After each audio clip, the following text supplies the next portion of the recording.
ഈ ചൂട് കാലത്ത് ഒന്ന് മനസ്സും ശരീരമൊക്കെ ഒന്ന് തണുപ്പിക്കാൻ വേണ്ടിയിട്ട് ഒരു അടിപൊളി ഡ്രിങ്ക് ഉണ്ടാക്കിയെടുത്താലോ.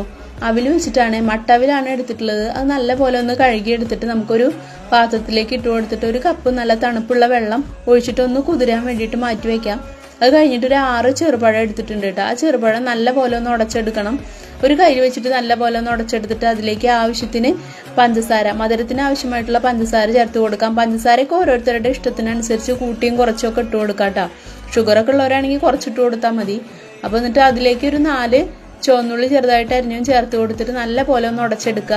ഇത് നമ്മുടെ കുതിർക്കാൻ വെച്ചിട്ടുള്ള അവിലേക്ക് ചേർത്ത് കൊടുത്തിട്ട് ഒന്ന് നല്ല പോലെ ഇളക്കിയെടുക്കുക. അതിലേക്ക് ഒരു കപ്പ് തേങ്ങ ചിരകിയതും ഒരു കപ്പ് നല്ല കട്ടിയുള്ള തേങ്ങാപ്പാലും ചേർത്ത് കൊടുക്കുക കേട്ടോ. ഇതൊരു നല്ല അടിപൊളി ഡ്രിങ്കാണ്. ഒരുപാട് ഐറ്റംസ് ഒന്നും വേണ്ട, വളരെ പെട്ടെന്ന് തന്നെ ഉണ്ടാക്കിയെടുക്കാൻ പറ്റും. പിന്നെ തണുപ്പിന് ആവശ്യമായിട്ട് 2-3 ഐസ് ക്യൂബും ചേർത്ത് കൊടുത്തിട്ട് ഒരു ഗ്ലാസ്സിലേക്ക് ഒഴിച്ചു കൊടുത്തിട്ട് കഴിക്കുമ്പോൾ ഉണ്ടല്ലോ നല്ലൊരു അടിപൊളി ടേസ്റ്റാണ് കേട്ടോ. ഈ തേങ്ങാപ്പാലിൻ്റെയും ആ ചുവന്നുള്ളിയുടെ ഒക്കെ ഒരു ടേസ്റ്റ് നല്ലൊരു അടിപൊളിയാണ്. എല്ലാവരും ഒന്ന് ട്രൈ ചെയ്ത് നോക്കണം. ഇത് മലബാറിൽ നിന്നാണ് കേട്ടോ ഇത് ഞാൻ പഠിച്ചെടുത്തത്. ഇത് ചെറുപ്പത്തിൽ വളരെയധികം കഴിച്ചിട്ടുള്ളൊരു ഐറ്റമാണ്.